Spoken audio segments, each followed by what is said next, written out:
그 마태복음을 간단하게 한번 좀 여기 6장까지의 내용을 한번 좀 정리하고 가면, 마태복음 1장에는 이제 족보가 나왔다. 근데 이 족보의 특징은 아브라함과 다윗의 자손 예수 그리스도의 계보다.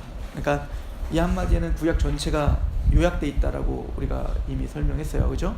그러니까 창세기 3장 15절에 여자의 후손이 뱀의 머리에 밟겠다 하신 그 언약이 성취하기 위해서 그게 이제 셈의 반열 아브라함, 이삭, 야곱의 12아들 중에 유다, 그리고 다윗에게 이어지는 그 왕의 어떤 그 족보를 이야기하고 있는 겁니다. 그래서 그 아브라함이 이삭을 바칠 때 창세기 22장에 가면 그 씨가 대적의 문을 부수리라 이렇게 표현했죠.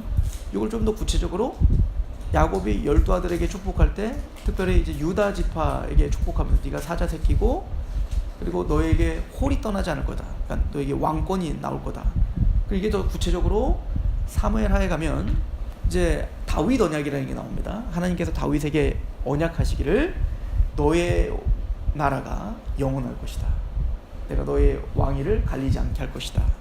그래서 너의 후손이 내 성전을 세울 것이고 샬롬의 나라를 세울 것이다. 이제 그 언약을 했는데요.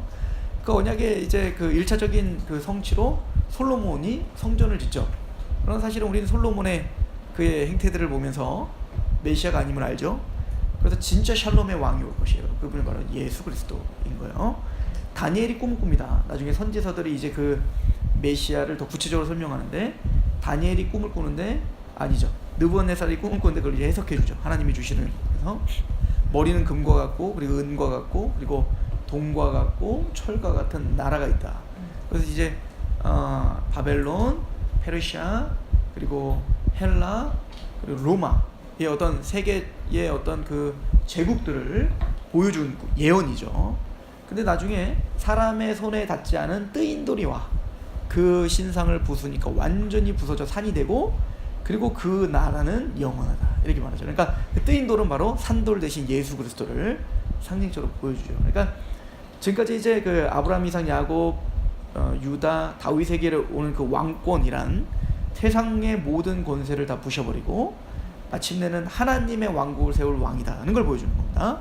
이걸 이제 이사야서는 뭐라고 예언했냐면, 이사야서 7장에 보니까 처녀가 잉태하여 아들을 낳을 것인데 임마누엘이라 하라. 이렇게 처녀가 잉태할 거예요.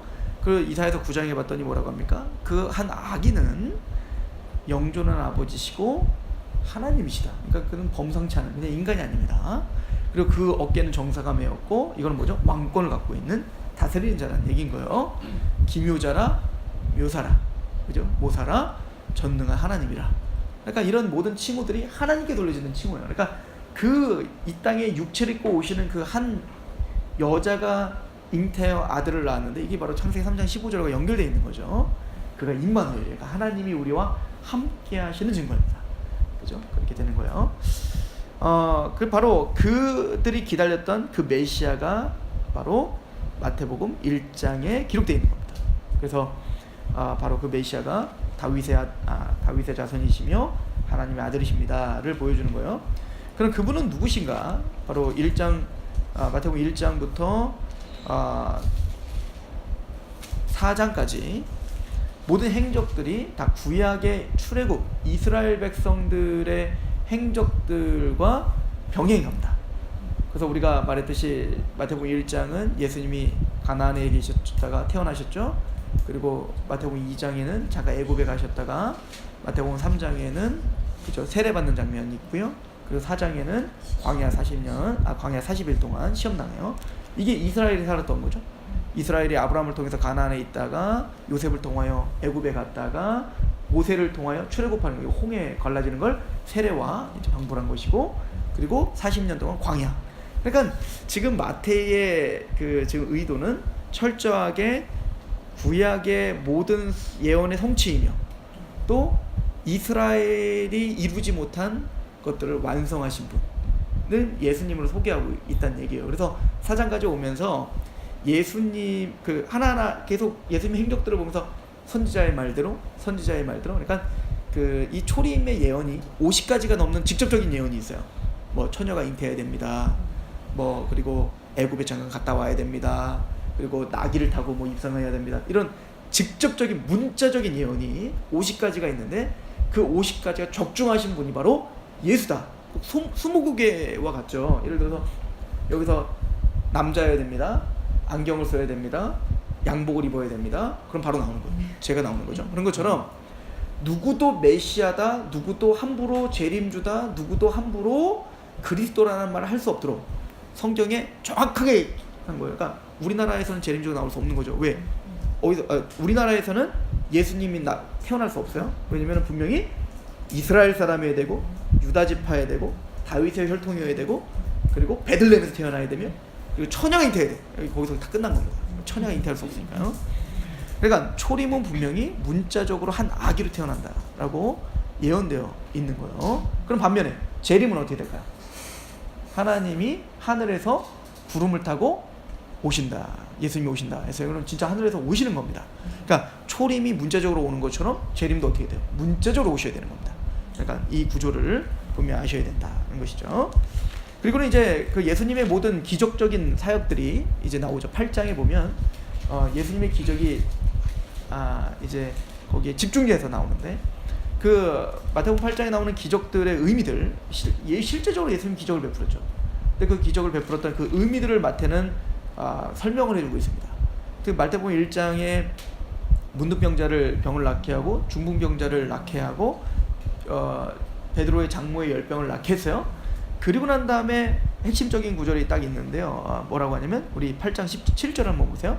우리가 앞에서 한 거니까 그냥 쭉 넘어갈 건데 이는 선지자 이사야를 통해 하신 말씀에 우리의 연약한 것을 친히 담당하시고 병을 짊어지셨도다. 그러니까 구약의 예언의 성취다. 그러니까 표적을 위한 표적이 아니에요. 기적을 위한 기적이 아니라 구약의 예언의 성취인 것을 보여주기 위한 겁니다. 그러면 이 구약의 그의 채찍에 맞으심으로 우리가 나음을 입었다. 도대체 이 병든 자를 치유하심으로 뭘 우리에게 요구하려고, 뭘 보여주려고 하는 거죠? 바로 우리는 그렇게 영적인 병든 자들이다. 이걸 보여주려고 하는 겁니다. 그래서 이 병든 자를 고쳐 주시면서 이제 뭐와 연결하죠? 이게 바로 죄의 문제다는 걸 9장에 가면 이제 말하죠. 그래서 9장 5절에 보면 내 죄 사함을 받았느니라 하는 말과 일어나 걸어가는 말 중에 어느 것이 쉽겠느냐? 그러나 인자가 세상에서 죄를 사하는 권능이 있는 줄을 너희에게 알게 하려 하노라 하시고 중풍병자에게 말씀하시고 일어나 내 침상을 가지고 걸어라. 그러니까 그 8장에는 이런 말이 없는데 이제는 중풍병자를 고치기 전에 죄사함 받았다 이렇게 말을 하니까 아니 네가 죄사함 받는 권세는 누구에게만 있는 거예요? 하나님께만 있는 권세가 너에게 있느냐? 그리고 뭐라죠? 죄 사는 권능이 나에게 있다 하고 일어나 걸어라 이렇게 되는 거예요. 그러니까 병든 자를 고치는 것과 뭐가 지금 연결돼 있어요? 죄 사는 것과 연결되어 있는 거예요. 그러니까 우리는 모두가 다 영적인 질병 가운데 있는 자들이다. 그래서 주님이 이 땅에 오신 목적이 죄 사하러 오신 것이다. 그죠? 죄를 사하시러 이 땅에 오신 것이다를 강조하는 거예요. 그럼 우리가 왜 그럼 이렇게 죄 가운데 허덕이며 이렇게 우리가 이렇게 얼거매어져 죄 가운데 살 수밖에 없었는가? 바로 사단의 권세에 우리는 얼거매어 있기 때문이다. 이렇게 아담이 선악과를 따먹었을 때 그 뱀의 유혹, 사단의 유혹으로 말미암아 이제는 죄가 그들을 잠식해 들어왔을 뿐만 아니라 그것은 사탄이 우리를 잠식해 들어왔다. 그러니까 이걸 다른 말로 하면 공중권세 잡은 자를 따랐다. 또 너희는 독사의 자식이다. 너희 아비는 마귀다. 또 우리는 뭐요? 흑암의 권세에 있었다. 이게 뭐냐면 다 흑암의 즉 사단의 권세 아래 있어. 우리는 죄 가운데 있었던 그런 영적 문둥병자요. 또 영적 중풍병자요. 우리는 그렇게 보지 못하고 듣지 못하고 말하지 못하는 자들이었다는 거였죠. 그래서 궁극적으로 예수님이 이 땅에 와서 하시는 역할이 뭐예요? 죄사하러 오셨다. 그러기 위해서 뭐 하시는 거예요? 우리 12장 가봅시다. 12장에 28절 그러나 내가 하나님의 성령을 힘입어 귀신을 쫓아내는 것이라면 하나님 나라가 이미 너에게 임했다. 사람이 먼저 강한 자를 결박하지 않고서 어떻게 강한 자의 집에 들어가 그 세간을 강탈하겠느냐. 즉 뭐죠? 예수님이 이 땅에 사단의 권세를 부셔러 오신 거예요. 이게 뭐에 대한 성취입니까? 창세기 3장 15절 여자의 후손, 그래서 처녀가 잉태한 거예요. 여자의 후손이 뱀의 머리를 밟겠다 하신 것을 성취하러 오셨다는 거예요. 그래서 예수님이 그러면 창세기 3장 15절에 여자의 후손이 뱀의 머리를 밟겠다는 것은 뭐와 다 연결된 겁니다. 죄에서 속죄함을 주시며 더 나아가 죄에서 속죄함을 줘 우리의 영적인 질병에서 치유시켜 주시는 겁니다. 그러면 그래서 어떻게 하겠다는 거예요? 우리 22절 보세요. 12장 22절에 그때 귀신 들려 눈 멀고 말 못하는 사람들을 데리고 왔어요.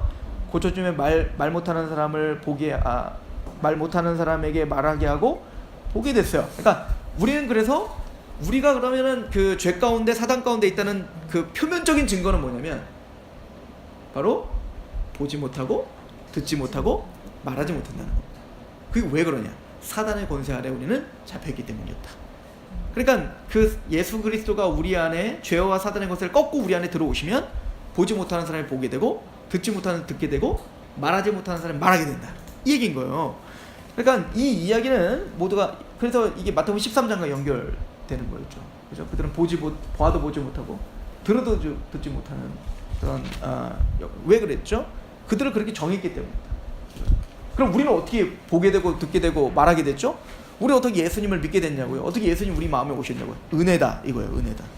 하나님의 주권적인 섭리로 우리를 듣게 하셨고 보게 하셨고 말하게 하셨다. 다른 말로 말하면 요한복음 3장에 니고데모에게 너는 거듭나야 된다. 성령으로 거듭났기 때문에 우리는 보고 듣고 말하는 것이다.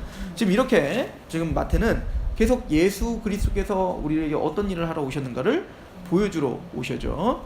그리고 이제 15장에 가서 장로의 전통을 강조했던 자가 있었다는 거였어요. 그래서 그 당시에 이제 그 바리새인과 서기관들과 유대인들은 뭔가를 자기들이 만들어 놓은 어떤 그 장로의 전통 이런 거를 열심히 지키는 것으로 종교라고 생각했던 거예요. 그런 열심히 지킴으로 의롭다함을 받는다고 생각했던 겁니다. 근데 하나님이 말하는 진짜 믿음이란 뭐냐면 가나안 여인이다 이거예요. 그죠? 이 가나안 여인은 뭐였죠? 주여 내 자녀를 좀 고쳐주십시오. 그랬더니 주님이 뭐라고 했습니까? 야 나는 그 이방인에게 나는 그 줄 떡 없다 얘기요.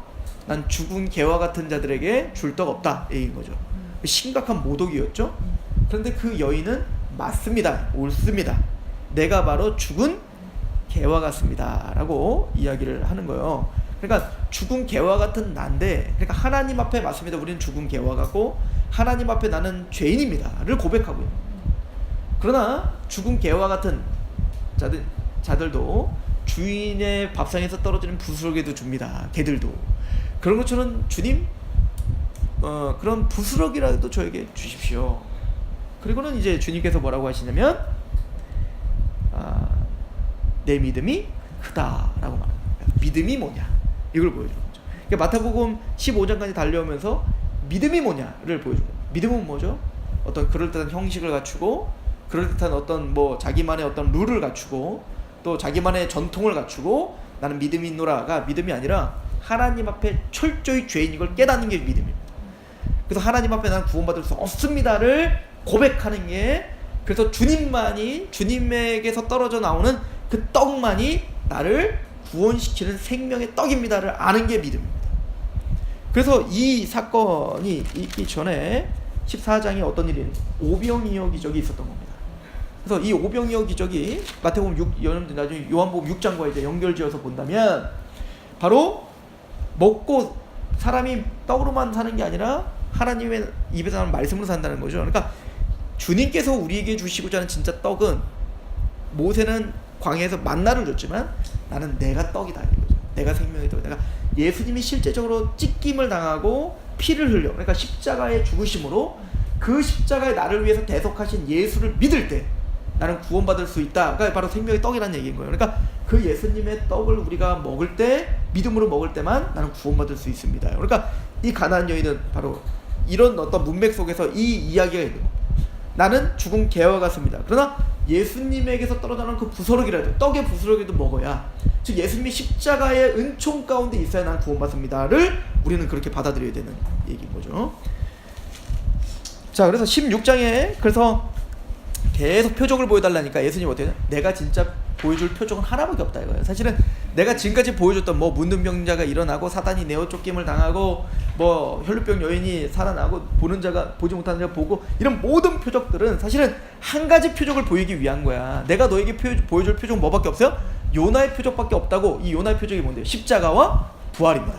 즉 요나가 3일 동안 뱃속에 고난을 당하다가 나와 복음을 전했던 것처럼 내가 그렇게 3일 동안 고난당 즉 십자가에 죽어 3일 만에 부활할 것 이거 외에는 너에게 보여줄 표적이 없어 라고 말한다고요. 그리고는 베드로가 당신은 살아계신 하나님의 아들이요 그리스도이십니다.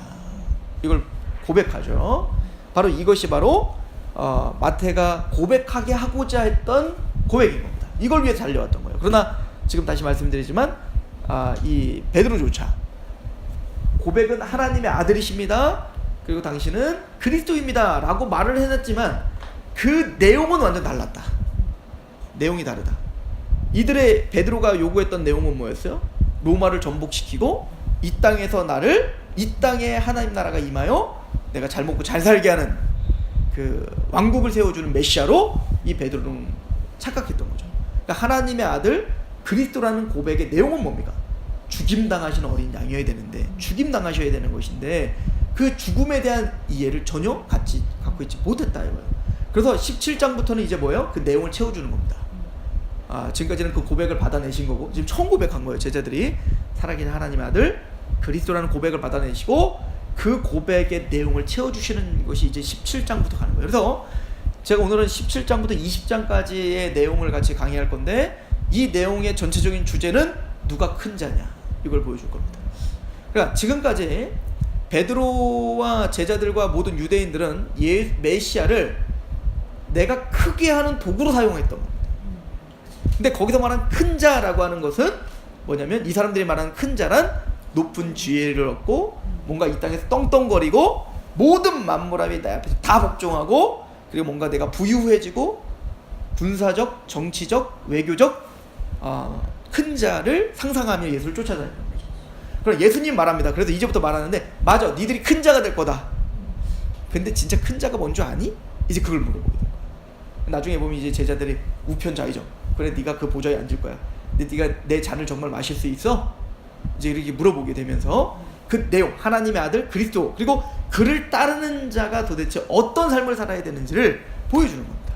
십자가를 설명할 거예요. 그런 어떤 큰 그림을 갖고 17장부터 가는 겁니다. 자 17장에 보면 변화산상 이야기가 나옵니다. 그죠? 변화산 이야기 나오는데 이거는 뭐가 지금 연결된 이야기냐면 지금 이미 예수님께서 베드로에게 신앙 고백을 받아내시고 그리고 예수님 말을 했죠. 바요나 시몬아 네가 복되다 라고 말을 했어요. 왜 복이 되냐면 왜 복되냐면 17절 보세요. 16장 17절 예수께서 대답하여 이르시되 바요나 시몬아 네가 복이도다 이를 내가 알게 한 것은 혈육이 아니요 하늘이신 아버지다. 그러니까 이 마태복음 13장으로 보자고요. 그들이 복음을 깨달을 수 있는 이유는 십자가를 알 수 있는 이유는 예수님을 보고 이분이 하나님의 아들이야 그리스도야 이걸 고백할 수 있는 것 인간의 지혜와 지식과 어떤 노력을 할 수 있는 게 아니라고요. 하나님이 깨닫게 하시는 거예요. 이게 지금까지 했던 얘기 아니에요. 그러니까 예수님 뭐라고 합니까? 슬기로운 자에게는 감추시고 어린아이 같은 자에게 알려주신 걸 감사하나이다. 이렇게 이제 예수님이 고백했던 거 아닙니까? 그러니까 베드로야 네가 깨달은 것은 하나님의 전적인 은혜로 깨달은 거다. 그 음부의 권세가 이기지 못하리라. 이 교회를 내가 세울 거다. 이 얘기를 근데 이 교회 이야기가 계속 갈 거니까 계속 기억하시고 가셔야 돼요. 그리고 뭐라고 하냐면 그런데 이 베드로가 어떻게 했죠? 이제 예수님이 그래 내가 이제 너에게 말해야겠다. 나 이제 죽을 거다. 나 십자가를 짊어지고 죽을 거야. 그랬더니 이 베드로가 깜짝 놀래갖고 저항하죠. 대항하고 항의했다. 이렇게 표현합니다. 반대했습니다. 그런 말 하지 마십시오. 이렇게 이야기를 하는 거예요. 이 사람들 다 떠나도 나 떠나지 않아요. 이렇게 이야기하죠. 그러니까 예수님이 이제 뭐라고 하냐면 사탄아 내 뒤로 물러가라. 그러니까 그들은 하나님의 일을 생각하지 않고 이 땅의 일을 생각하고 사람의 일을 생각하는 거죠.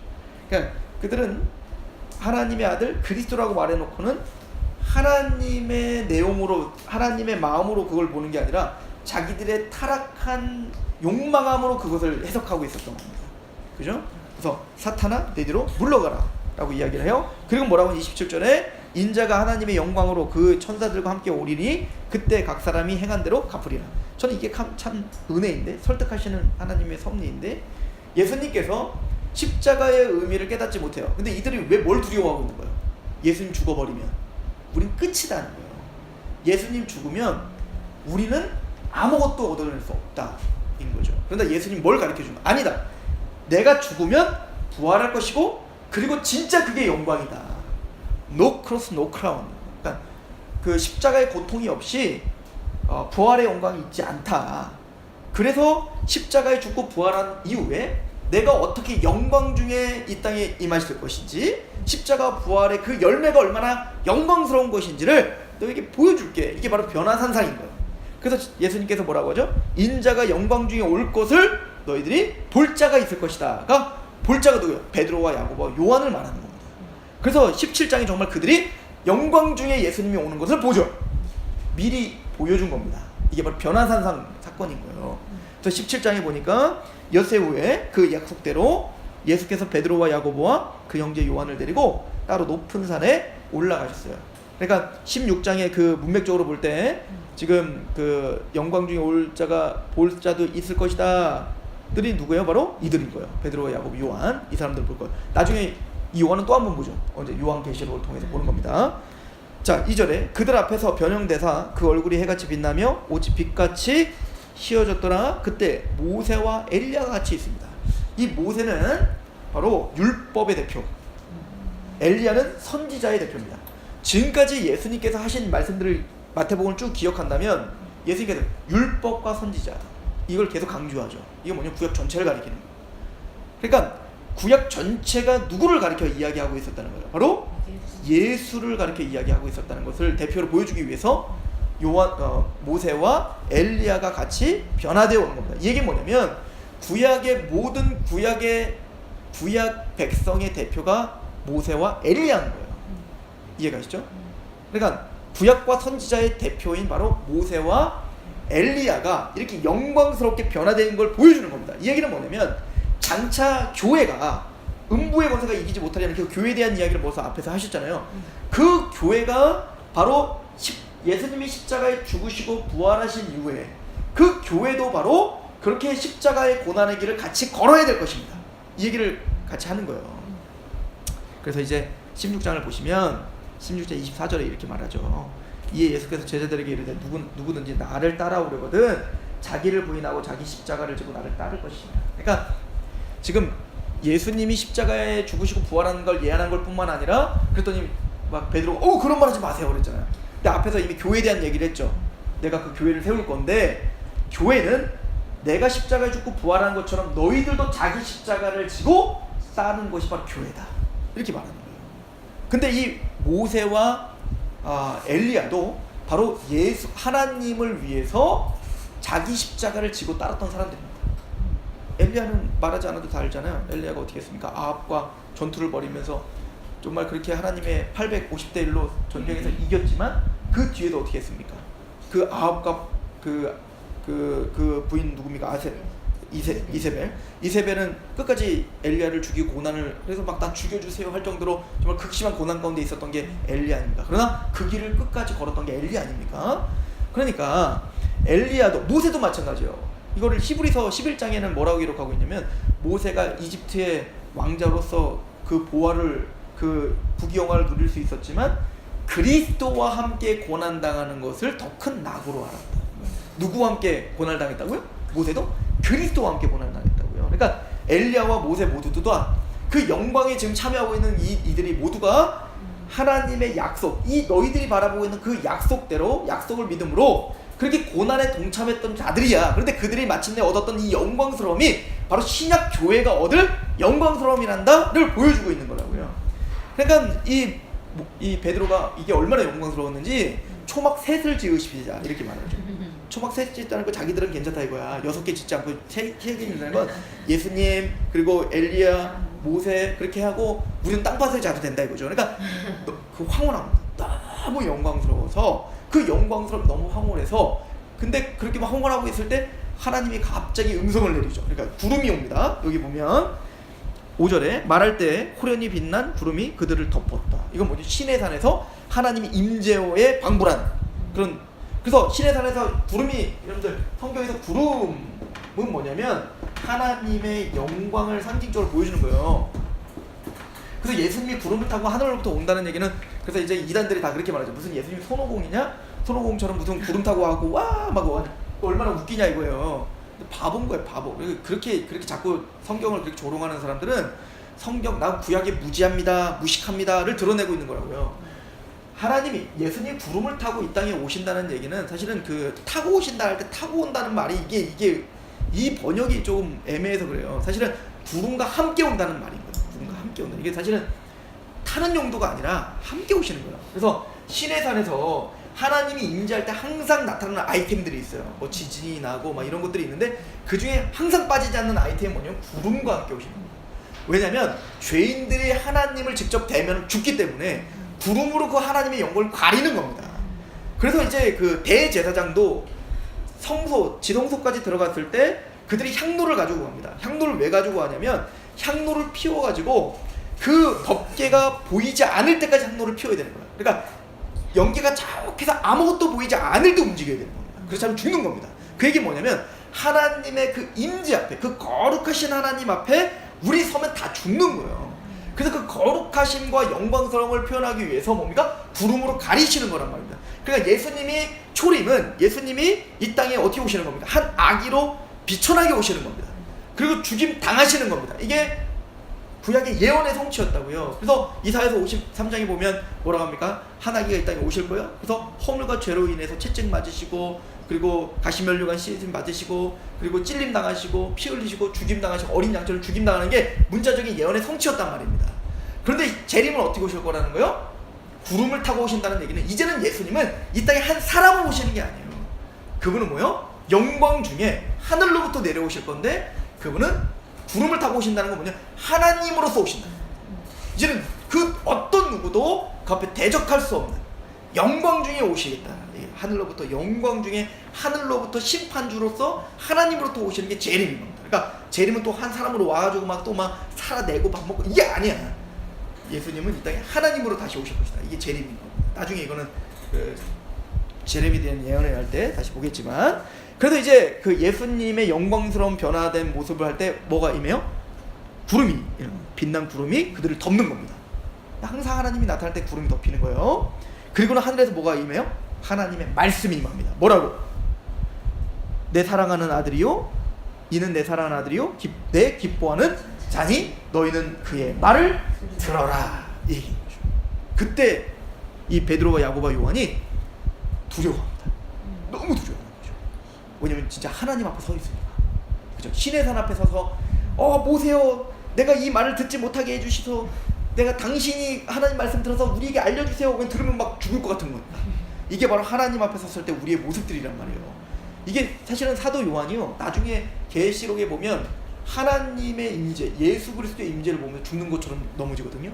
이게 왜 그러냐면 이 어마어마한 하나님의 임재 앞에 감히 설 수가 없는 겁니다. 그때 하나님 뭐라고 하십니까? 내 아들 말 잘 들어라, 이거죠. 보세요. 이게 우리 쉽게 얘기하면 베드로가 십자가와 부활 얘기를 했더니 그런 말 하지 마세요 라고 했다고요. 그랬더니 얘네 끌고 가는 거야. 샥 끌고 와. 사람이 많네. 아버지 얘네가 깨닫지 못해. 데려와. 그랬더니 베드로 야고보 샥 올라왔더니 막 하더니 그런데 내 아들 말 잘 들어라. 예수님이 하는 말 똑똑히 잘 들어. 십자가에 죽으시고 부활하고 부활하면 이런 영광스러움이 있다는 거, 이 말을 고지고대로 잘 믿어야 돼. 알겠어? 이렇게 지금 베드로와 야고보를 지금 설득하고 계시는 거라고요. 그리고는 그들은 내려옵니다. 이 말도 사실 할 얘기는 너무 많아요. 사실은. 근데 이제 이 사람들이 사실은 여기 살고 싶잖아요. 그죠? 왜냐면 너무 영광스러우니까. 근데 주님은 내려가자는 겁니다. 꼭 우리가 어떻게 왔냐면 교회에 와서 우리가 은혜를 받고 말씀을 듣는다는 건 바로 이 천상을 경험하는 거거든요. 하나님의 영광스러움을 경험하는 거예요. 그 영광스러운 경험은 우린 그냥 교회에서 살고 싶잖아요. 이렇게 교회에서 맨날 성경 공부하고 싶고 우리끼리 몰려 살고 싶은데, 주님은 어떻게 하는 거예요? 우리 뭐 내려가라는 겁니다. 산 밑으로, 가정으로 가라는 거예요. 직장으로 가라는 거예요. 거기는 여전히 문제가 있죠. 여전히. 그랬더니 진짜로 내려왔더니 바로 문제가 있잖아요. 그죠? 거기에 귀신 들린 자가 있고 병든 자가 있다고요. 갔더니 제자들에게 이제 병든 자를 데려왔더니 못 고치는 겁니다. 그래서 예수님이 와서 어떻게 하는 거죠? 고쳐주시는 거예요. 그랬을 때 이제 제자들이 예수님께 물어보는 겁니다. 아니 왜 이 사람, 왜 우리는 못 고치는 겁니까? 그랬더니 예수님께서 뭐라고 하냐면 기도 외에는 이런 유가 나갈 수 없어, 이렇게 말하는 거죠. 그 얘기는 뭐냐면 너의 능력으로 할 수 없다 이거예요. 그리고 결론은 뭐냐면 믿음이 없기 때문이다, 이렇게 표현한 거예요. 믿음이 적었다, 믿음이 없다, 이렇게 표현하죠. 자, 이제부터 믿음에 대한 이야기를 할 것입니다. 자, 마태복음 16장에 당신 그리스도고 하나님의 아들입니다. 그 믿는 믿음이 뭐냐, 그러면 진짜 믿음이 뭐냐, 그죠? 그러면 큰 믿음이 뭐냐, 이거를 우리에게 보여줄 거예요. 그 큰 믿음이란 예수 그리스도를 통해서 막 이 땅이 막 다 뒤집어지고 그래갖고 이 로마가 정권이 다 무너지고 우리로 말하면 예수 믿으면 내가 좋은 학교 가고 좋은 좋은 직장 가고 막 대통령이 되고 그래서 막 서울을 하나님께 바친다고 막 했었고 막 이게 진짜 큰 믿음이냐? 그건 믿음과 전혀 상관없는 얘기다. 이 얘기. 그럼 진짜 좋은 믿음, 진짜 큰 믿음은 뭐냐? 그 믿음이 뭔지를 설명해 줍니다. 14절부터 보면 17장 14절에 그들이 무리에게 이르매 한 사람이 예수께 와서 꿇어 엎드려 이르되 주여 내 아들을 불쌍히 여기소서 그가 간질로 심히 고생하여 자주 불에도 넘어지며 물에도 넘어지리라 되는지라 내가 주의 제자들에게 데리고 왔으나 능히 고치지 못하더이다. 예수께서 대답하여 이르시되 믿음이 없고 패역한 세대여 내가 얼마나 너희와 함께 있으며 얼마나 너희에게 참으리요. 그러니까 예수님이 3년 반 동안이나 알려줬는데도 그 내용 십자가와 부활을 전혀 이해하지 못하는 거예요. 그걸 패역한 세대라고 표현하는 거예요. 믿음이 없다 너희들이. 그러니까 예수님을 지금까지 쫓아다니는 거 너희들 다 헛것이다 이거예요. 너희들 진짜 예수가 이 땅에 오신 의미를 정말 이대로 이렇게 모를 수 있느냐? 이 패역한 세대요, 믿음이 없는 세대요 라고 말하는 거죠. 이에 예수께서 꾸짖으시니 귀신이 나가고 아이가 그때부터 나으니라. 이때 제자들이 조용히 예수께 와서 이르되 우리는 어찌하여 쫓아내지 못했습니까? 이르되 너희는 믿음이 작은 까닭이다. 말 그대로 너희 믿음이 너무 작기 때문에, 믿음이 없기 때문이다 이거예요. 진실로 너희에게 이르노니 만일 너희에게 믿음이 겨자씨 한 알만큼이라도 있어도 이 산을 명하여 여기서 저기로 옮겨지리라 하면 옮겨질 것이요 또 너희가 못할 것이 없으리라. 이렇게 이야기를. 그러니까 결론적으로 너희는 믿음이 없다. 참된 믿음이 없다. 이 얘기인 겁니다. 그리고는 22절에 또 얘기하세요. 뭘 얘기합니까? 갈릴리에 모여 있을 때 예수께서 제자들에게 이르시되 인자가 장차 사람 손에 넘겨져 죽임을 당하고 3일 만에 부활, 십자가 부활 또 얘기한다고. 근데 얘네들 믿어요? 안 믿죠. 자, 이제부터 주님은 다시 한번 설득합니다. 내가 죽어야 돼. 그리고 부활해야 돼. 그리고 24절부터 27절까지 성전세 내는 얘기가 뜬금없이 갑자기 나와요. 그죠? 왜 나오지? 그 이제 얘기해야죠. 자, 24절부터 보면 가버나움에 있을 때 반세겔 받는 자들이, 이 반세겔 성전세는 뭐냐면요, 우리가 이제 성막론을 우리가 이미 했기 때문에 알아요. 성막론에서 반세겔, 은 반세겔을 내는 건 뭐냐? 속전입니다. 속전. 그러니까 출애굽을 경험한 이스라엘 백성들이 세금인데, 그 성막을 짓게 하기 위해서 세금을 내는데 그게 뭐냐면 은 반세겔이에요. 이 은 반세겔이 오늘날 우리에게 환산하면 500원? 100원? 이 정도밖에 안 되는 돈이에요. 근데 그걸 왜 내라고 하냐면 그 돈이 중요한 게 아니라 아무리 부자여도 반세겔만 내고 아무리 가난해도 반세겔 내는 거예요. 그러니까 이 은을 낸다는 건 뭘 고백하는 거냐면 속죄함을 받은 백성입니다를 고백하는 게 속전이에요. 그러면 그 의미대로 본다면 아니 왜 예수는 왜 속전을 내지 않소? 이 얘기가 똑같은 거예요. 왜 성전세를 내지 않소? 그랬더니 예수님이 그렇게 말하는 거죠. 뭐라고? 25절에 이르되 내신다고 하고 집에 들어가니 예수께서 먼저 이르되 시몬아. 그러니까 베드로가 묻지도 않은데 그냥 알아맞추 그냥 그냥 알아맞춘 거죠. 오자마자 그냥 베드로가 이제 이제 세금 내시라고 해야겠는데 들어갔는데 시몬아 이렇게 말 물어보는 거예요. 시몬아 네 생각은 어떠냐? 세상 임금들이 누구에게 관세와 국세를 받느냐? 자기 아들에게 받냐 아니면 타인에게 받냐? 당연히 왕자에게 받지 않고 타인에게 받죠. 자 그러면 그러니까 베드로가 이르되 타인에게니이다. 예수께서 이르되 그러면 아들은 세를 그러니까 나는 낼 이유가 없다요. 원래 내가 성전인데 뭐 예수님이 성전이시고 그리고 뭐죠? 하나님의 아들이시니까 사실은 속전을 낼 필요가 있어요 없어요? 왜냐면 그 속전이 예수님이신데 예수님이 구속의 속전이신데 그러니까 원래 낼 필요가 없는 거예요. 그러니까 이 속전 얘기가 지금 이 십자가의 죽음의 이야기와 지금 연결져서 나오는 거예요. 내가 바로 속전이다 이 얘기인 겁니다. 그래서 원래 날 낼 필요가 없다요. 그러나 이거 이해 못하니까 내가 내겠다 이 얘기하는 거예요. 그러니까 속전은 내시는데 속전을 내가 속전인 걸 이야기하고 설명하시고 내시겠다 얘기인 거예요. 이해가시죠? 그래서 이 속전 얘기가 나오는 겁니다. 그리고는 이제 본격적으로 천국에 누가 크냐에 대한 이야기가 나옵니다. 천국에 누가 크냐라고 나오는 게 이거 앞에 속전에 대한 걸 또 이해를 또 못했다는 거잖아요. 이 기자들이. 그죠? 여전히 계속 못하고 있는 거죠. 계속 못해요. 얼마나 못하는지 계속 보여드릴게요. 이게 나중엔 더해요. 얘네들이 아무리 예수님이 가르쳐주면 가르쳐줄수록 딴 길로 가요. 보세요. 그래서 이제 예수님께서 십자가와, 그러니까 예수님의 지금 목적은 하나요. 나는 죽어야 된다. 그리고 믿음이 크다는 건 나와 함께 죽는다는 거다. 이거예요. 근데 얘네들은 반대로 뭐예요? 예수님 살아계셔야 된다는 거예요. 죽으면 안 된다는 거예요. 게다가 예수님을 따라다니는 나는 커진다는 거예요. 그러니까 세상에서 난 잘 살게 된다는 거예요. 지금 완전 반대로 가고 있어요. 한국교회 같아요. 그죠? 자, 18장에 보면 그때 제자들이 예수께 나와 이르되 천국에서 누가 큽니까? 라고 이제 직접 물어봅니다. 아, 답답하니까. 그럼 누가 천국에서 큽니까?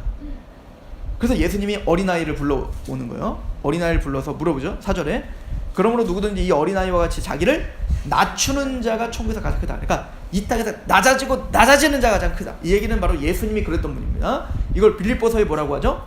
하나님과 원래 동등하신 분이에요. 하나님이세요.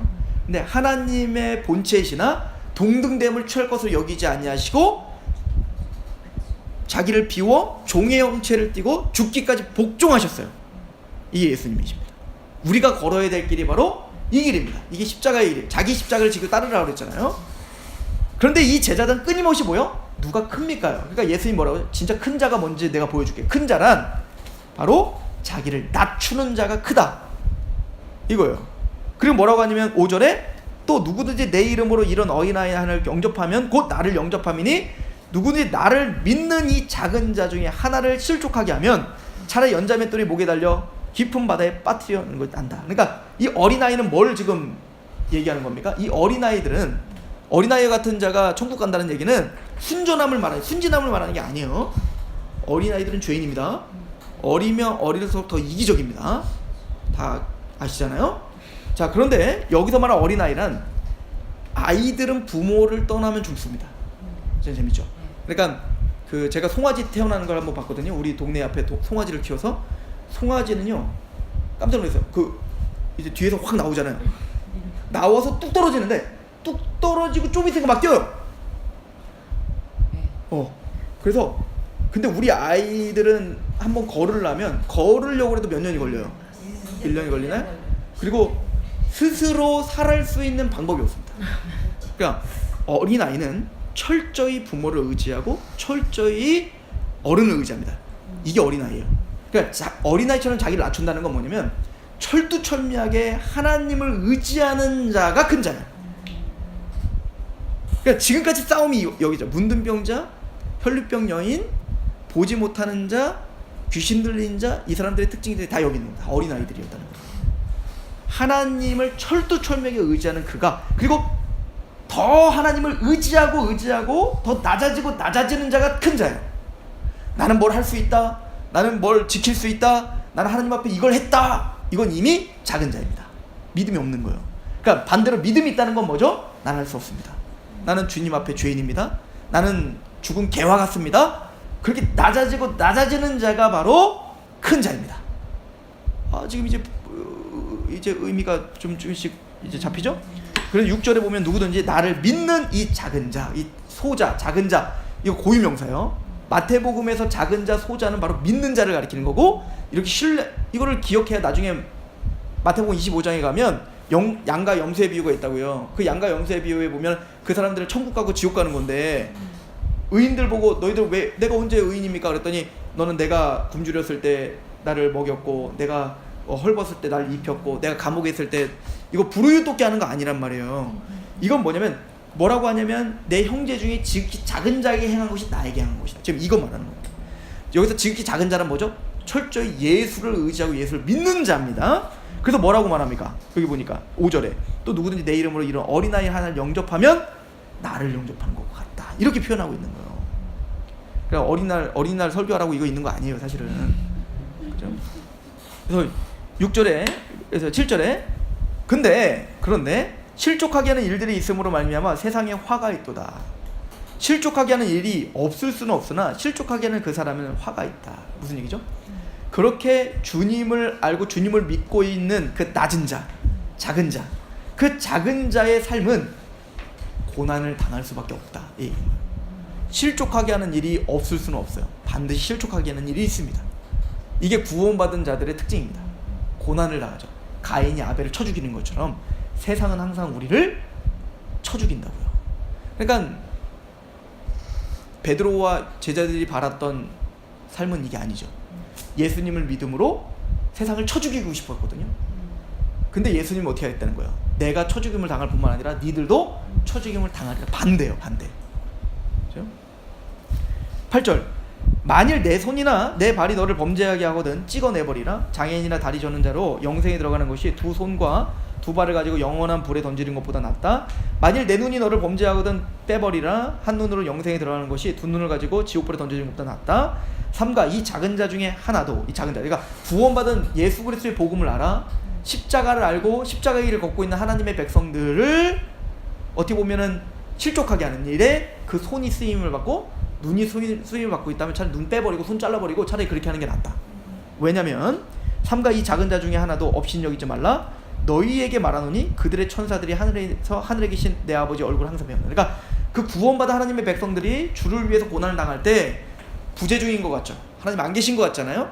그러나 주님은 천사들을 통해서 다 지금 보고받고 있다. 그러므로 가만두지 않겠다 이거예요.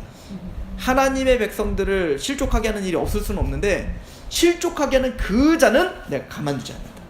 철저히 내가 교회를 보호하겠다. 내가 하나님 백성을 철저하게 보호하마. 그 얘기를 하고 있는 겁니다. 그러므로 실족하게 하는 일이 없을 수는 없어요. 또 우리가 실족할 때 우리는 하나님께 원망할 수 있죠. 하나님 언제까지입니까? 하나님 정말 살아는 계십니까? 하나님 왜 아무 말도 하지 않으십니까? 이게 요한계시록 5장에 나오는 거예요. 다섯 번째 이 떼졌을 때 죽은 순교자들이 하나님께가 하나님 언제까지 이 피를 갚아주지 않으려고 합니까? 라고 말하죠. 그때 하나님 뭐라고 하죠? 얘들아 너는 좀 쉬어라. 아직 너의 형제들이 순교자의 피가 차지 않았다. 이 얘기죠. 바로 그 형제들 말하는 거예요. 바로 오늘날 우리가 담당해야 될 고난이 있다는 거예요. 그걸 예수님 말하죠. 남은 고난이 있다. 이렇게 하죠. 그래서 사도 바울도 뭐라고 하죠? 남은 고난을 내 몸에 채우노라. 이렇게 표현하는 겁니다. 그러니까 구원받은 하나님의 백성들은, 작은 자, 믿음이 있는 사람들은 걸어가며 세상을 살아가며 자기 십자가를 지고 따라갑니다. 이걸 다른 말로 말하면 자기 남은 고난을 내 몸에 채워야 될 것들이 있다고요. 그러나 주님은 그 모든 고난들을 지금 다 보고받고 있습니다. 그리고 여러분들 이거를 제대로 깨달으면 스데반이 어떻게 하죠? 자기의 돌을 쳐 죽이는 자들을 향해서 원수를 사랑했죠. 그래서 어떻게 했어요? 저들의 죄를 용서해 주세요. 저들이 무슨 짓 하는지 모릅니다. 이거를 알았기 때문에, 이걸 믿었기 때문입니다. 그러니까 나는 지금 고난을 당하고 있지만 지금 나를 치고 나를 죽이고 있는 것은 지금 나를 죽이는 게 아니라 예수를 죽이고 있는 거거든요. 본인 뭐래요? 너를 영접하는 건 나를 영접하는 것 같다라고 했기 때문에. 그러니까 이 제자들은 이 말씀을, 이 고난의 고통보다도 이 말씀을 더욱더 믿었던 겁니다. 그러므로 나를 죽이고 있는 저가 하는 짓을 모르니까 제가 긍휼히 여겨지는 거예요. 불쌍히 여겨지는 겁니다. 저게 지금 무슨 짓을 하는지 모르니까. 그래서 대항하지 않고 그를 위해서 기도할 수 있는 힘이 여기서 나오는 거예요. 뭐예요? 이 약속을 믿음으로 그 힘이 나오는 겁니다. 그러니까 원수를 사랑하는 거 보세요. 우리가 무슨 마약 맞았어요? 우리가 예수를 믿으면 그냥 나를 때리는데 어떻게 그게 사랑스러워지겠냐고요. 원수를 사랑하는 말은 이 말씀을 알아 그를 긍휼히 여기는 겁니다. 용서하는 겁니다. 이게 원수를 사랑하는 겁니다. 이 약속을 더욱더 확증하는 거죠. 그렇기 때문에 그의 결말을 알기 때문에 주님 저의 죄를 용서해 주십시오 라는 기도가 나올 수밖에 없는 겁니다. 이게 바로, 근데 결론은 뭐냐면 하나님을 따른다는 건, 제자의 길을 걷는다는 건 바로 이 고난의 길을 걷는 작은 자가 된다는 얘기인 겁니다. 이 정도면 깨달아야 되잖아요. 근데 못 깨달아요. 15절 보세요. 내 형제가 죄를 범하거든 가서 너와 그 사람과만 상대하여 권고하라. 만일 들으면 내가 내 형제를 얻을 것이요, 만일 듣지 않거든 한두 사람을 데리고 가서 두세 증인의 입으로 확증하게 하라. 만일 그들의 말도 듣지 않거든 교회에게 말하고, 교회의 말도 듣지 않거든, 자 아까 교회 16장 교회에 대한 얘기를 했어요. 음부의 권세에 이기지 못한 교회 세우겠다고. 그럼 교회 공동체는 뭐냐면 교회에 권세를 주겠다는 거예요. 그죠? 어떤 권세죠? 18절에 진실로 너에게 이르노니 무엇이든 너희가 땅에서 매면 하늘에서 매일 것이고 무엇이 땅에서 풀면 하늘에 풀리라. 이게 아까 베드로에게 약속한 이 천국 열쇠잖아요. 네가 땅에서 풀면 하늘에서 풀릴 거고 땅에서 매면 하늘에서 매일 것이다. 그러니까 이 권세가 누구에게 있다는 거예요? 교회에게 있다는 거예요. 교회에. 더 나아가 19절 진실로 다시 너에게 이르노니 너희 중에 두 사람이 땅에서 합심하여 무엇이 구하면 이거 기도 모임 할 때 쓰는 용어 아니에요. 이거 두 사람이 모인 곳 합심하여 있는 거 하나님 있는다면 응답하실 겁니다. 이렇게 쓰는 이거 지금 교회에 대한 얘기하는 겁니다. 구원받은 하나님의 이 작은 자들의 모임, 그게 두 사람이라도 모일지라도 그게 교회거든요. 그 교회에 하나님이 함께 하겠다는 겁니다. 그러니까 교회에 권세가 있다는 얘기예요. 그러니까 교회를 함부로 대하면 안 돼요. 교회는 이런 권세가 있어요. 그런데 어떤 권세? 21절부터 35절까지 그리고 예수님 갑자기 비유를 하십니다. 용서의 비유를 하시죠. 뭐 결론적으로 우린 다 아는 얘기니까 뭐냐면 22절에 예수께서 이르시되 얼마나 형제를 그러면 범죄하면 언제까지 용서합니까? 이 얘기잖아요. 그러니까 그 윗절에 그 교회, 만약에 교회 안에 형제 중에 지금 형제라는 것 같이 작은 자를 말하는 거예요. 구원받은 하나님 백성들, 그 사람 중에 그러면 혹시 범죄함이 있다면 어떻게 됩니까? 그랬더니 처음에는 조용히 가서 개인적으로 아무도 모르게 가서 네가 이거 잘못했잖아. 그럼 못하면 두세 사람이 이제 좀 신뢰받는 사람들과 함께 가서 조용히 권고하라는 거예요. 그렇게 했더니 그래도 못 따르더라. 그러면 교회가 어떻게 하는 거예요? 교회에게 말해서 교회가 가서 그 사람을 뭐 치리하라. 이제 이 얘기거든요. 근데 그 징계와 치리의 목적은 어디 있는 거냐면 바로 용서에 있다는 겁니다. 그럼 그 권세는 어떤 권세? 용서는 권세를 말하는 겁니다. 그러면 어느 때까지 형제를 용서해야 됩니까? 했더니 뭐래요? 7번씩 70번까지라도. 이거 세라는 얘기 아니에요. 77에 49에서 그러니까 490번까지만 용서하고 500번째는 그냥 막 이게 아니라 7은 완전 숫자고 그 완전 숫자에 70이란 말이에요. 그래 이 얘기는 뭐냐면 끝까지 용서하라 이 얘기예요. 이거는 끝까지 용서하라. 이게 교회의 사명이에요. 하나님이 교회에게 권세를 줬어요. 어떤 권세? 땅에서 풀면 하늘에서 풀리고 땅에서 매면 하늘에서 매는 권세를 줬습니다. 그러므로 교회가, 우리 성도가 해야 될 권세는 뭐냐면 용서하는 권세입니다. 얼마나? 7번째 70번이라도 이건 끝까지예요. 못하겠는데요? 그냥 한숨이 나오죠? 그럴 때 주님이 비유를 주시는 겁니다. 뭐냐면 1만 달란트 빚진 자를 긍휼히 여겨 주인이 그 1만 달란트를 삭감해 줬다고요. 예수님이 십자가의 죽음과 지금 속전과 지금 이게 계속 연결되고 있어요.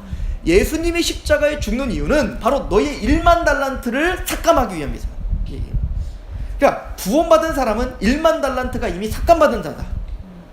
그런데 그런 자가 1만 달란트 삭감받은 자가 100데나리온 빚진 자를 찾아가서 왜 내 거 안 갚냐고 막 닥달하고 때리고 난리나는 거야. 그러니까 이 주인이 화가 난 거죠.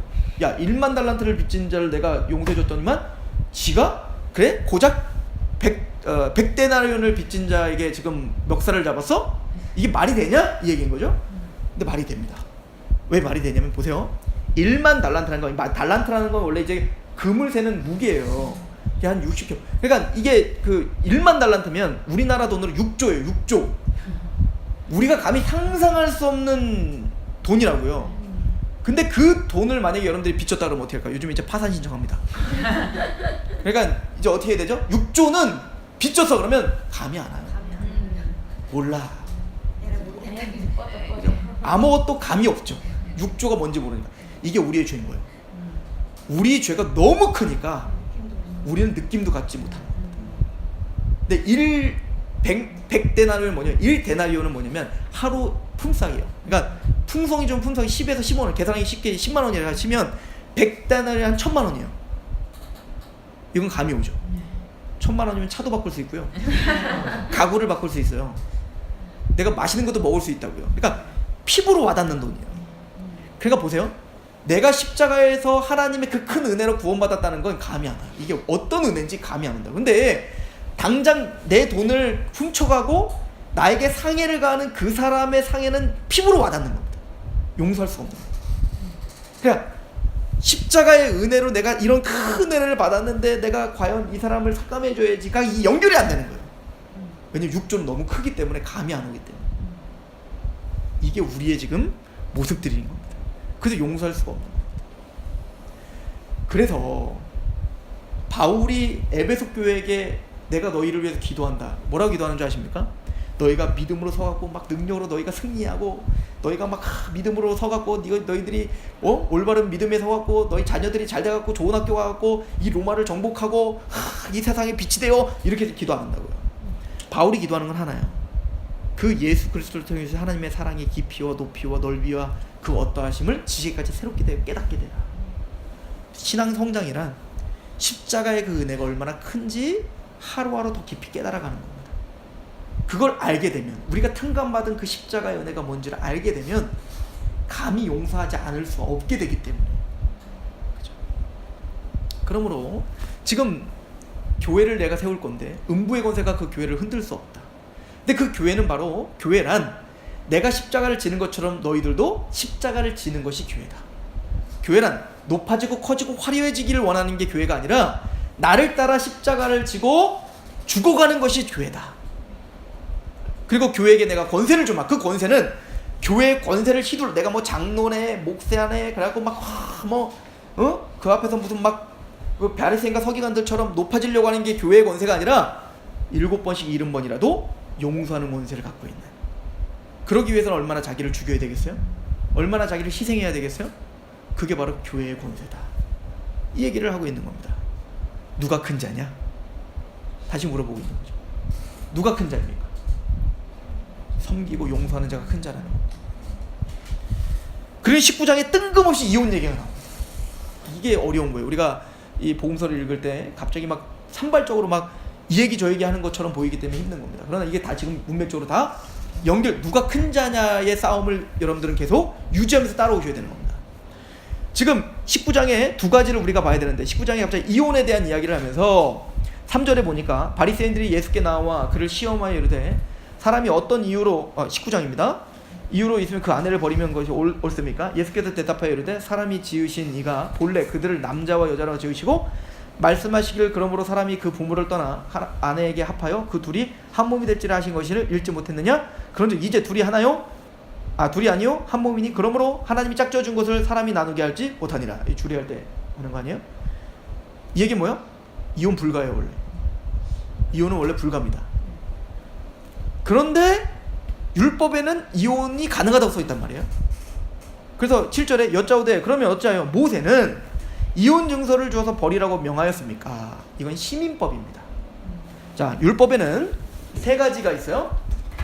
모세가 받은 율법에는 세 가지 율법이 있어요. 첫 번째는 제의법, 두 번째는 시민법, 그리고 세 번째는 도덕법. 이렇게 세 가지로 나누거든요. 율법의 613가지, 레위기와 그 출애굽기에 보면 율법들이 쭉 나오잖아요. 그 법을 세 가지로 나눠요. 제의법은 뭐냐면 안식일을 지켜라, 유월절을 지켜라, 성막 지어라, 제사장 만들어라, 뭐 이제 그런 것들 있지 않습니까? 제사법은 어떻게 해야 되는지, 무슨 뭐 소제와 번제와 뭐 화목제는 어떻게 드려야 되는지, 이게 다 제의법들이에요. 근데 이 제의법은 뭐냐면 골로새서 2장이 이미 나왔어요. 먹는 것과 마시는 것과 월삭이나 절기와 안식일로 너희는 편노는 자지 못하게 하라. 이 모든 것은 참된 모형이 아니라는 거예요. 그림자이니 참된 형상 예수 그리스도니라. 그러니까 이 모든 제의법들은 예수님을 설명하기 위한 모형입니다. 그죠? 그러니까 더 이상 이 모든 것들을 폐해서 없어요. 안식일 지키지 않아도 됩니다. 유월절 지키지 않아도 됩니다. 이해가시죠? 모든 것들은 다 예수님을 설명하는 겁니다. 자, 시민법은 뭐냐면 고대 이스라엘에게만 준 법입니다. 이걸 오늘날 우리에게 다 적용하는 법이 아니에요. 이건 폐한 법이에요. 이것도 이미 새로운 이스라엘이 시작됐잖아요. 예수님이 오신 다음에는 이제 새로운 이스라엘 교회가 세워졌기 때문에 이거는 국가적인 이스라엘의 법은 국가 이스라엘에게 속한된 거지 우리에게 국한된 게 아니라고요.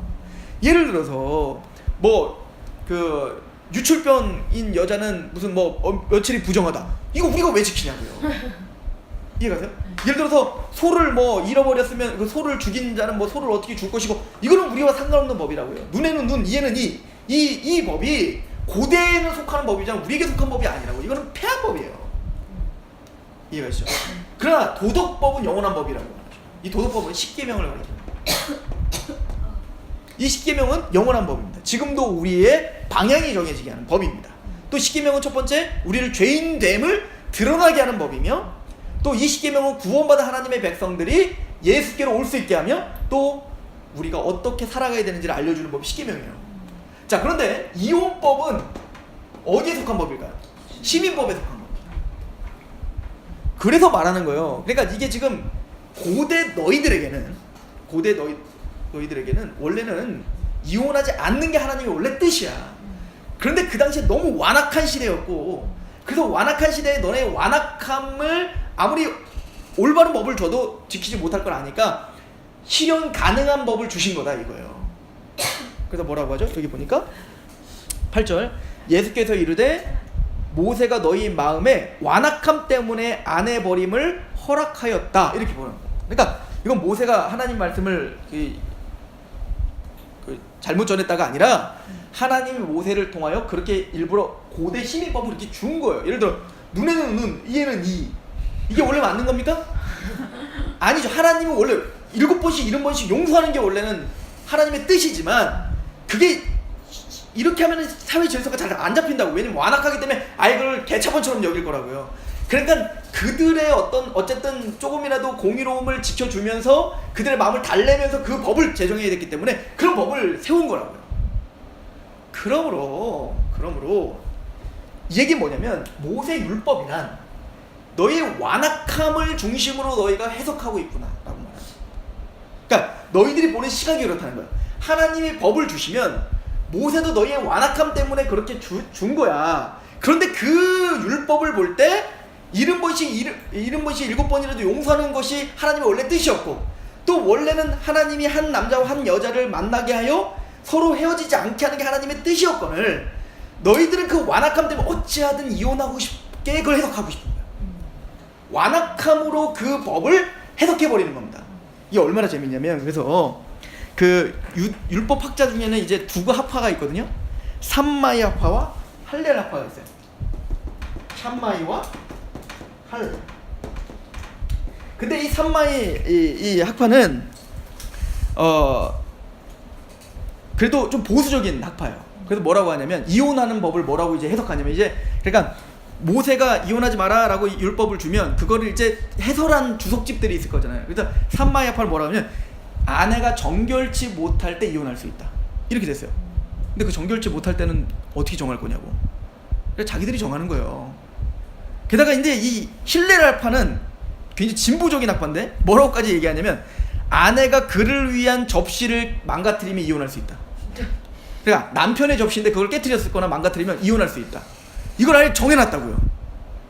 게다가 그 랍비 중에 아카비라고 하는 랍비가 굉장히 존경받는 랍비였거든요. 근데 그 랍비가 뭐라고 하냐면, 그가 현재 아내보다 더 훌륭한 아내를 발견하면 이혼할 수 있다. 점점 어떻게 되죠? 하나님의 법이 자기의 완악함을 채우는데 그 법을 이용하죠. 그런 아내를 발견했나 봐요. 발견해요. 아카비가 결혼하고 싶었나 봐요. 자, 이거 굉장히 중요한 얘기를 하고 있는 겁니다. 지금 바리새인과 유대인들은요, 모두가 다 하나님의 법을 지킨다고 말하면서도, 그리고 그 전통을 만들어 놓고 사람들을 자기 잣대로 비판하면서도 자기들은 정작 하나님이 진짜 주시는 율법의 기준을 낮춰버렸죠. 자기 멋대로. 이 이야기와 16절부터 나오는 재물 많은 청년 이야기와 연결져서 생각하면 이제 확실해집니다. 이 재물 많은 청년이 왔어요. 예수님께 와서 뭐라고 하냐면, 읽으면서 갈게요. 16절에 어떤 사람이 주께 와서 이르되 선생님이여, 내가 무슨 일을, 어떤 선한 일을 해야 내가 구원받습니까? 이렇게 된 거예요. 어떤 선한 일을 해야 영생 받습니까? 이렇게 했죠. 그래서 17절에 예수께서 이르되 어찌 선한 일을 내게 묻느냐? 선한 이는 오직 한 분이시니 내가 생명에 들어가려면 계명들이야. 오직 선한 분은 누구예요? 누구 기준이어야 됩니까? 하나님만이 선해요. 그러므로 그 선하신 하나님의 계명을 다 지켜라, 이렇게 된 거예요. 그랬더니 18절에 이르되 어느 계명이요니까? 예수께서 이르시되 뭘 또 물어? 어떤 계명이야? 살인하지 말라, 간음하지 말라, 십계명 아니냐? 그랬더니 20절 그 청년이 이르되 이 모든 것을 내가 지켰습니다, 이렇게 말하는 거죠. 이게 문제입니다. 살인하지 말라, 이 십계명을 자기가 다 지켰다고 착각하고 있다고. 하나님의 율법을 자신의 완악함으로 현저히 낮춰놓고, 원래는 살인하지 말라는 이미 그래서 산상수훈에서 말씀하셨죠. 살인한 것만 살인죄가 아니라 형제를 미워한 것부터 이미 살인죄고, 라가란 것도 살인죄라고요. 그런데 이들은 자기들이 지킬 만큼만 정해놓고 지켰다고 착각했다고요. 그래서 예수님이 어떻게 합니까? 21절 예수께서 이르되 내가 온전하고자 할진대, 영생을 얻고자 할진대 온전해야 된다. 온전하고자 할진대 가서 내 소유를 팔아 가난한 자 다 나눠줘. 전혀 상관없는 얘기인 것 같지만 이게 굉장히 상관있는 얘기죠. 무슨 얘기입니까? 야, 네가 진짜 다 지켰다고? 그래? 그럼 네가 온전히 다 지켰다고 하니까 그럼 너는 네 전 재산, 너 부자니까 전 재산 다 팔아서 가난한 자에 나눠줘. 그랬더니 이 청년이 어떻게 아주 근심하게 돌아갑니다. 주님은 무슨 얘기를 하는 거죠? 보세요. 십계명의 원래 완성은 사랑입니다. 그래서 1계명부터 4계명까지 하나님 사랑, 5계명부터 10계명까지는 이웃 사랑이에요. 근데 얘가 지금 이거 다 지켰다는 거잖아요. 그래? 다 지켰다는 얘기는 네가 다 사랑하고 있다는 얘기인데, 사랑은 뭐예요? 야고보서에 보면 추운 사람에게 더워라, 배고픈 사람에게 배불러라, 이게 사랑 아니에요. 말만 하는 게 사랑이 아니라 벗어주고 먹을 걸 주는 게 사랑이에요. 그렇다면 가난한 자들이 있는데 네가 정말 사랑을 다, 율법을 다 이루었다면 너 빨리 네 전 재산 다 해서 가난 나눠줘. 그랬더니 근심에 들어가죠. 이게 뭐죠? 하나님의 말씀을 온전히 이루지 못했다는 거죠. 그러면 물어보겠죠. 당신은 그러면 그럴 수 있어? 예수님이 그러죠. 예수님은 전 재산을 나눠준 것뿐만 아니라 자기 생명을 나눠줬거든요. 이게 율법의 완성입니다. 근심하여 가죠. 자, 이제 중요해요. 이제 중요한데 뭐라고 하냐면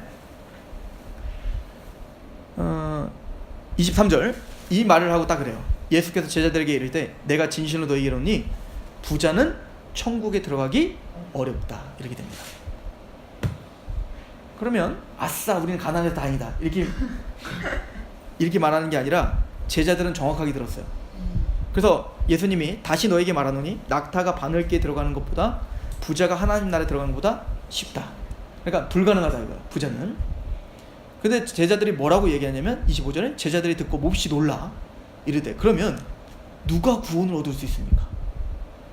그런 잣대로 보면 구원 얻을 수 있는 사람이 없지 않습니까? 이게 정직합니다. 하나님의 율법 앞에 섰을 때 이렇게 벽에 부딪혀야 되는 겁니다. 그래서 누가 과연 구원 얻을 수 있겠습니까? 라고 고백하고 있는 게 바로 아까 문둥병자, 혈병여인 이 마음들, 어린아이의 마음이 이거였단 말이에요. 하나님은 지금 제자들에게, 예수님은 지금 제자들에게 그 고백을 받아내신 겁니다. 누가 과연 구원 얻을 수 있겠습니까? 내가 어떻게 그럼 율법을 다 지킬 수 있습니까? 내가 어떻게 하나님 나라에 갈 수 있겠습니까? 아무도 아니 누가 과연 그럼 부자가 아니겠어요? 왜냐면 나는 적어도 뭐라도 갖고 있을 거 아니에요. 그거 다 나눠줘야 되는 건데 누가 과연 하나님 나라에 갈 수 있겠습니까? 그때 주님이 아주 핵심적인 얘기를 하죠. 뭐라고 합니까? 26절 예수께서 그들을 보며 이르되 사람으로 할 수 없으나 하나님은 하실 수 있다. 하나님의 은혜만이 할 수 있는 것이다. 하나님만이 구원을 시킬 수 있다.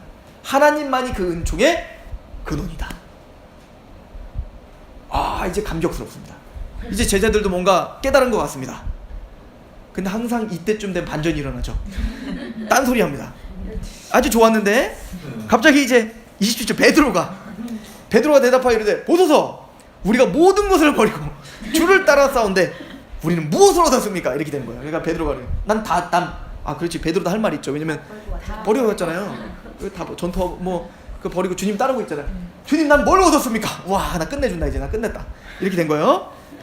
그랬더니 28절 예수께서 이르되 내가 진실로 너에게 이르노니 저는 예수님 참 인자하세요. 그걸 바로 뭐라고 하시지 않습니다. 인정합니다. 뭐라고 하죠? 이러니 세상이 새롭게 되어 인자가 자기 영광의 보좌에 앉을 때 나를 따르는 너희도 12 보좌에 앉아 이스라엘 12지파를 심판하리라. 맞아. 너희가 나를 따랐어. 모든 걸 버리고 자기 십자가를 지고 따랐어. 그러면 너희들은 그 영광스러운 날 12 보좌에 앉아 정말 그 영광스러움에 같이 참여하게 될 거야. 그렇게 얘기하죠. 그랬더니 29절에 또 내 이름을 위하여 집이나 형제나 자매나 부모나 자식이나 전토를 벌이는 자마다 여러 배를 받고 영생을 상속하리라. 그러나 먼저 된 자로서 나중되고 나중된 자로서 먼저 될 것이다. 그러니까 착각하지 말라 이거예요. 착각하지 말라. 이 의미가 먼저 20장부터 이제는 이 비유들이 쫙 나오는 겁니다. 먼저 된 자로 나중되고 나중된 자가 먼저 된다. 이거 다음 주에 할 건데. 자, 여기까지 우리가 우선은 그 주님이 말하고자 하는 게 무엇인지를 파악했습니다. 한 장을 못했네요. 20장까지 하면 더 좋았을 텐데 그냥 오늘 여기까지 할게요. 예수님을 믿는다는 거, 당신을 사랑하신 하나님의 아들이요 그리스도이십니다. 그래서 우린 교회가 된 겁니다. 그 반석 위에 우린 교회가 세워지는 거였어요. 그럼 교회는 어떤 곳인가? 바로 예수님의 십자가에 동참하는 자들입니다. 왜 우리는 예수님의 십자가에 동참할 수밖에 없죠? 1만 달란트를 탕감받았다는 기쁨이 있기 때문입니다. 그죠? 우리는 하나님의 율법 앞에 벽 앞에 부딪혀 누가 과연 구원받을 수 있겠습니까? 라고 시인할 수밖에 없는 어린아이가 된 겁니다. 그런 어린아이에게 하나님은 복음을 주신 거죠. 하나님이 하신다. 이게 은혜인 거예요. 이 은혜를 감격한 우리는 100데나리온 받은 자들 용서할 수 있는 힘이 거기서 나오는 겁니다. 얼마나 우리가 용서하며 살아야 됩니까? 70번씩 7번이라도. 하나님 우리에게 그런 권세를 줬는데 용서할 수 있는 권세를 주신 겁니다. 그래서 주기도문에 하나님을 향하여는 일용한 양식을 주십시오. 하나님을 의지할 수밖에 없습니다를 고백할 수밖에 없고, 그리고 사람을 향하여는 어떻게 하겠다는 거예요? 내가를 용서한 것처럼 내 죄를 용서해 주십시오. 이게 뭐죠? 이미 난 탕감받은 자이기 때문에 이를 용서하는 삶을 살겠습니다. 그러면 나를 또 오늘 용서해 주십시오. 나는 또 죄를 지을 수밖에 없는 자요, 나는 또 넘어질 수밖에 없는 자인데 내가 그를 용서한 것처럼 나를 좀 용서해 주십시오 라고 고백할 수밖에 없는 거죠. 그러니까 주님을 따른다, 우리는 분명히 영광스러운 자리에 앉게 될 것입니다. 그럼 그 믿음이 크다라고 하는 건 뭐냐면 이 땅에서 더 낮아지고 용서하고 십자가를 짊어지는 만큼 우리는 높아지는 것입니다.